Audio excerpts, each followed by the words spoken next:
Bom dia, gente. Vamos para mais uma aula de história. Hoje nós vamos começar o capítulo 8, falando sobre a crise do sistema colonial no Brasil. Então, a situação de Portugal, no contexto internacional do século XVIII, era muito delicada. Mesmo ele sendo pioneiro no processo de colonização na América, ao lado da Espanha, os portugueses passaram a enfrentar a concorrência das potências em ascensão. Holanda, França, Inglaterra. E os problemas econômicos de Portugal levaram então a coroa a impor uma política de aperto fiscal por meio das medidas, adotadas pelo Marquês de Pombal, ministro do rei Dom José I. Então, entre os colonos, a insatisfação com a metrópole só aumentava. Então, na América Portuguesa, os primeiros movimentos que propuseram uma ruptura com a metrópole tiveram em comum o fato de terem alcance somente regional e de terem sido inspirados pelas ideias iluministas, pela independência dos Estados Unidos. Deles participaram diferentes grupos sociais. Por exemplo, Minas Gerais, setores privilegiados da capitania se levantaram contra a coroa. E já na Bahia, os principais grupos populares incluíram pessoas escravizadas. Então, a crise portuguesa se aprofunda cada vez mais. Quer dizer, o cenário de todo o século XVIII foi caracterizado por essas rivalidades entre as potências. Portugal, Espanha, França, Holanda, Inglaterra. Em destaque, nós temos aí a disputa entre França e Inglaterra. Porque enquanto os ingleses conquistavam vantagens no mundo ultramarino, os franceses exerciam influência sobre as monarquias europeias, como a Espanha, por exemplo. Então, enquanto foi possível, os reis lusos se mantiveram neutros nesses conflitos. Porém, pressionados desde a metade do século XVII, os portugueses vinham se aproximando da Inglaterra e começaram a assinar tratados comerciais que beneficiavam a nação britânica. E a dependência da economia portuguesa em relação à Inglaterra começou a se aprofundar com a assinatura do Tratado de Methuen, em 1703.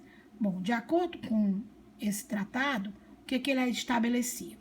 O acordo estabelecido entre Portugal e Espanha estabelecia o fim de qualquer restrição à entrada dos vinhos portugueses na Inglaterra e de tecidos ingleses em Portugal.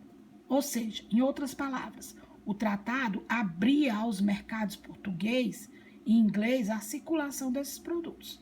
Então, o Tratado de Methuen foi prejudicial para a economia portuguesa. Por quê? Porque o volume de tecidos importados por Portugal era muito superior à quantidade de vinhos importados pela Inglaterra. Aí o resultado dos vários tratados desiguais firmados entre os dois países foi o crescente déficit comercial do reino português. Nós temos aí o Tratado de Methuen, assinado em 27 de dezembro de 1703 pelo cônsul inglês John Methuen. Aí nós temos, na segunda metade do século XVIII, a extração do ouro em Minas Gerais entrou em declínio, pelo esgotamento das lavras, fazendo aí atrasar o pagamento dos impostos. Então, as autoridades argumentavam que o não pagamento desses impostos era fruto de sonegação e de contrabando. Então, a exploração aurífera havia gerado uma rica elite urbana, formada em grande parte por contratadores. Quem eram esses contratadores? Homens de prestígios que recebiam da coroa o direito de cobrar os impostos da população mineira.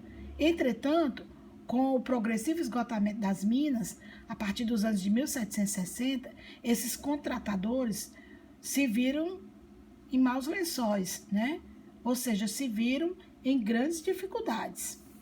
E como foi as tentativas de superar essa crise? Com essa progressiva queda aurífera de Minas Gerais, na metade do século XVIII, os problemas econômicos, de Portugal se agravaram ainda mais. Aí o Marquês de Pombal, Sebastião José de Carvalho e Melo, que era ministro do rei Dom Dom José I, tinha como objetivo reforçar o controle sobre a colônia portuguesa na América. E aí, estabeleceu algumas medidas, né? Medidas essas que foram a criação das casas de inspeção do tabaco e do açúcar, né, para solucionar as dificuldades na exportação desses produtos, reforçar o monopólio comercial português, criando a Companhia Geral do Grão-Pará e Maranhão em 1755 e a Companhia Geral do Pernambuco e Paraíba em 1759, decretou, né, a proibição de escravização de indígenas na América Portuguesa em 1758, medida que aumentou, né, e impulsionou o lucrativo tráfico de escravos africanos, com o intuito de reforçar a centralização do poder administrativo. Em 1759, os jesuítas são expulsos de Portugal e dos seus domínios portugueses, né, dos seus domínios coloniais. Ele cria ainda o Erário Real, em 1761, com a tarefa de garantir a cobrança do quinto e combater a sonegação e o contrabando. E em 1763, ele transfere, né, a capital de Salvador, né, para o Rio de Janeiro, certo? Então, essas medidas pombalinas, elas não foram suficientes para impedir a crise do domínio colonial português, né, na América. Embora essas transformações tenham sido importantes no cenário brasileiro e internacional, isso apontava para o fim da dominação portuguesa no Brasil. Então, a independência dos Estados Unidos, os interesses das indústrias inglesas para conquistar mercado consumidor nas colônias, a insatisfação da elite, né, nas capitanias, a exploração colonial, tudo isso eram já mostrando, né, que haviam insatisfações na colônia portuguesa. Então, eles tentavam superar a crise de qualquer forma. Então, nesse cenário, aparece a Conjuração Mineira, né, que, é claro, vai acontecer em Minas Gerais, né, como a exploração aurífera de Minas havia gerado uma rica elite urbana, né, que, como nós já vimos, os contratadores. Então, a queda na produção levou à redução dos tributos, né, e muitos estavam endividados. Então, em 1788, chegou à região de Minas um novo governador, o Visconde de Barbacena, e a tarefa dele era exatamente cumprir a derrama. O que era a derrama? Obrigava o pagamento de 100 arrobas de ouro anuais para a coroa portuguesa. Então, quando isso foi anunciado, essa cobrança de impostos atrasados, né, então, o que aconteceu? Rapidamente, passaram a se reunir em Vila Rica e a planejar um movimento contra o domínio colonial, né? E esse movimento ficou conhecido como a Conjuração Mineira. Então, a Conjuração Mineira, ela visava o quê? O fim da opressão portuguesa, que prejudicava a elite mineira. Não tinha como finalidade acabar com a opressão social interna, que atingia a maioria da população. A revolta teve esta data marcada para acontecer no dia da derrama, né? A revolta teve essa data marcada para ser no dia que ocorresse a derrama determinada pelo governador. Mas aí um dos inconfidentes traiu os colegas e todos foram presos.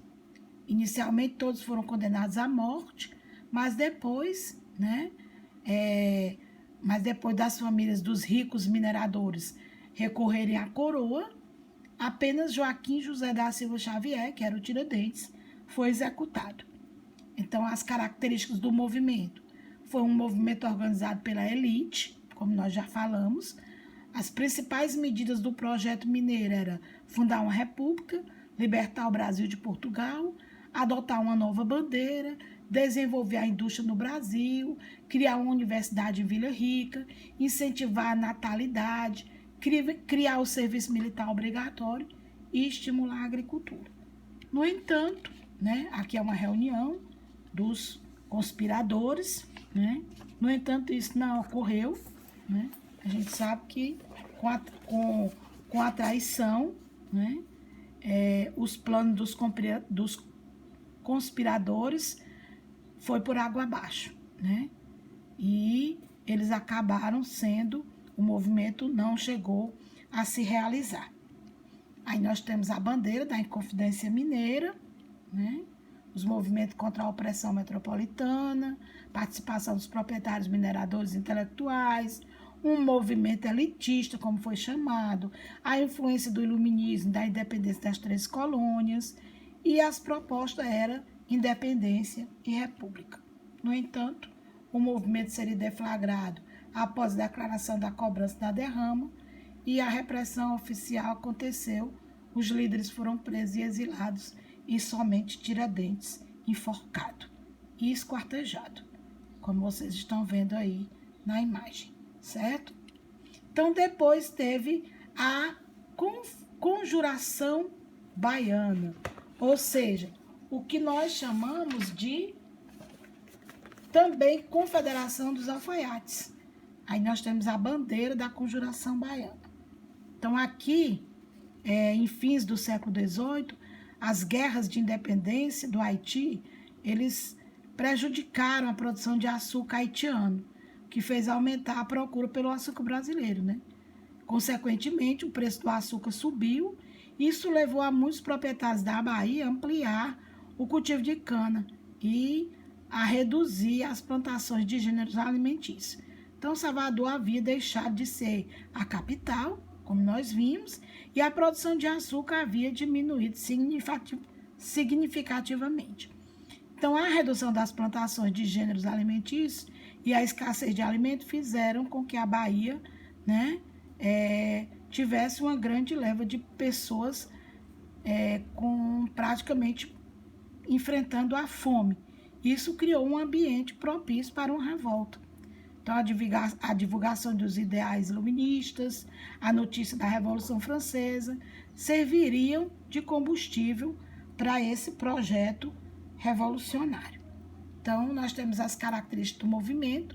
Era um movimento que contou com a participação de vários setores na sociedade, né, inclusive escravos.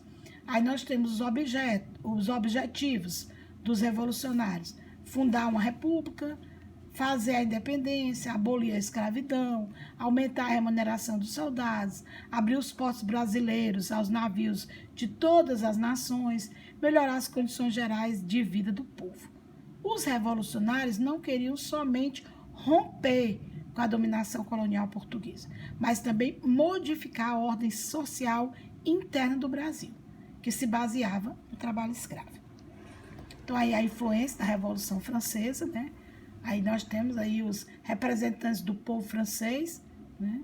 Todos os cidadãos são iguais a seus olhos, são igualmente admissíveis a todas as dignidades, lugares e empregos políticos, segundo a sua capacidade e sem outra distinção que não seja as das suas virtudes e dos seus talentos. Aí a Conjuração Baiana, que é o poderoso e magnífico povo baiense, que o povo, que todos os membros militares, né, que tinha milícias e ordenanças, homens brancos, pardos e pretos, concorrerão para a liberdade popular.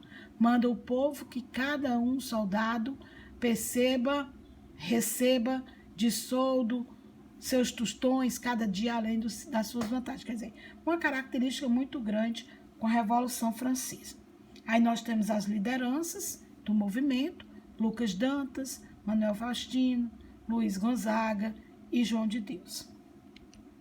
Aqui foi exatamente quando aconteceram, os panfletos foram, né, o movimento, o primeiro ato da conjuração foi no dia 12 de agosto, quando alguns locais públicos de Salvador amanheceram cobertos de cartazes, chamando o povo à revolução.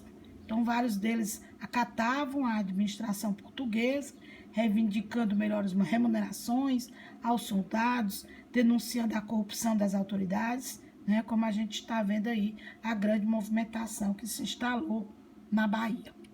Então, a Conjuração Baiana, ela também é conhecida como Revolta dos Alfaiates. E as causas eram exatamente a que nós já falamos, as precárias condições de vida do povo baiano, devido aos elevados impostos e à carência de alimentos. Quem eram envolvidos? As camadas médias urbanas, as camadas populares, alfaiates, escravos, ex-escravos, alguns comerciantes e alguns proprietários de terra. As influências externas eram advindas da independência das 13 colônias, da Revolução Francesa, da revolta dos escravos no Haiti, né? E as propostas eram a independência, uma república e a abolição do trabalho escravo. A repressão foi oficial, os líderes foram presos, foram exilados e 5 foram enforcados. Então, aqui nós temos a imagem, né, dos líderes que foram à forca. As delações levaram à prisão desses participantes do movimento. A execução coube aos mais pobres, como sempre, entre os envolvidos, que eram os alfaiates. E aí nós temos a Praça da Piedade, em Salvador, onde foram executados os líderes pobres da Conjuração Baiana. Obrigada e vamos aos nossos trabalhos.